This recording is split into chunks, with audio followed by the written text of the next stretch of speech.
So ayun mga katapang, nandito kami sa ilog ngayon. Naglalaba kami, wala kasing kuryente dito sa amin. Kapag walang kuryente, wala ding tubig. Pero walang problema sa amin yan kasi meron kaming ilog dito. Labahan, walang kamatayan. Kaya mga katapang, trip namin ngayon magsabay maglaba. Pero dati talaga, ito talaga gawain namin pag Sabado o Linggo. Walang pasok. High school kami, ito talaga gawain namin. Ngayon bumabalik kami sa gawain namin. Parang hindi na talaga kami maglaba ba. So ngayon, lalaba ulit. Kasi walang tubig. So trip namin maglaba para nasa namin yung gawain namin dati. Pag walang pasok, naglalaba kami. Kasi kami talaga naglalaba sa mga uniform namin dati. Brief. Walang brief dati sa una. Pag dati naglalaba kami, ito laging nauna. Si Katatang, ikaw ba naman di mauna walang sabon-sabon. Takot maunahan. Pero dati talaga, ako talaga magaling maglaba. Yung puti. Paborito ko talaga laban yung puti. Kasi binababad ko isa sa chlorine ba. Sabi na, ang puti ng damit mo sekreto ko yung chlorine. Tapos gawin nyo sa chlorine, ilagay nyo, babad nyo sa mainit na tubig. Tapos, inumin. Powder. Si Katatang, yung gusto niyang laban, yung itim daw. Para isang ano lang. Isang ganyan lang Hindi ka tunay na lalaki kung di ka marunong maglaba.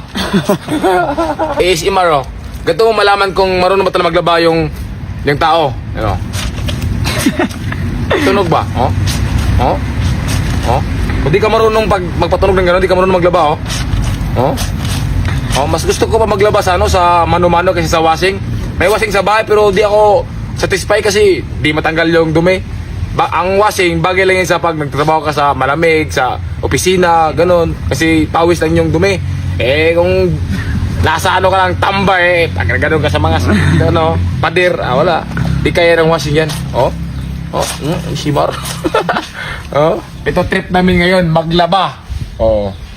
Wala kaming ginagawa ngayon So maglaba na lang kami. Girls, hanapin nyo yung lalaking marunong maglaba. Alam nyo kung bakit? Kasi kapag yung lalaki marunong maglaba, hindi kayo problema sa susutin nyo. Kasi mayroong lalaki marunong maglaba. Kung di kayo marunong maglaba pareho, wala tayong masuot. Adonet iba. Para kay si Tatang, yung brief niya good for 1 week. Ito umagang to. Dati pag nalalaba ko kahit 100 na pirasong damit, kaya ko laban yan. Ikaw ba naman di maglalaba, ipapaluin ka ng mama mo. Di ba? Ganyan lang yun bigat yan Di kaya ng washing to wala yan basic lang sa amin yan basic lang yan pag naglalaba kami ng mano-mano ganyan back to back yan dito sa may sa may singit dito madumi yan diyan dito madumi ganyan yan ganda yan shimar patingin naman ang labahan nyo dyan. Live. Kung naghahanap kayo ng maglalaban ng damit nyo, just contact 0111-222. Kami na bahala sa mga labahan nyo. Siguruhin nyo lang na walang pansi dyan Baka bistado kami ng mga asawa nyo Paglaban ako ba? Itong brief ko na to paro. Alam mo ba ilang taon na to? Apat na taon ko na to. Di ko pa pinapalitan. Alam mo bakit? Kasi itong brief na to, sa akin to Papasorte? Hindi, memorable na sa akin to. Marami nang dumaan ba?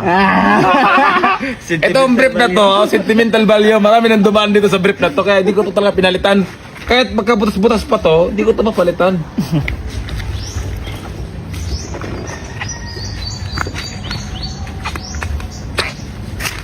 Ito talaga mahirap na itong mga pantalon ba? Ang bigat. Ito yung patunay pag naglalaba ka, mamumula yung dito mo. Ang lamig! Lamig! Par! Ano ba, par? Isa lang. Bilisan mo, par! Isa lang mo. Bilisan mo ba? Isa lang ko. Bilisan mo, par! Isa lang. Bilisan mo, par! Ganito lang pag magwaswas talo yung washing dito. Tagal yung bula niya papalit yung putik. Kaway-kaway sa mga probinsyano dyan mga naglalaba sa ilog. Pag ganyan mo, walang bula walang bula yan. Wala na yan. Ganyan lang Sarap buhay na isa kameraman. Sino isa taga-salo, ako taga-waswas. Ay ng buhay ito Sino isa, par? Napanod na yan. Atay natin dito dulo. Par.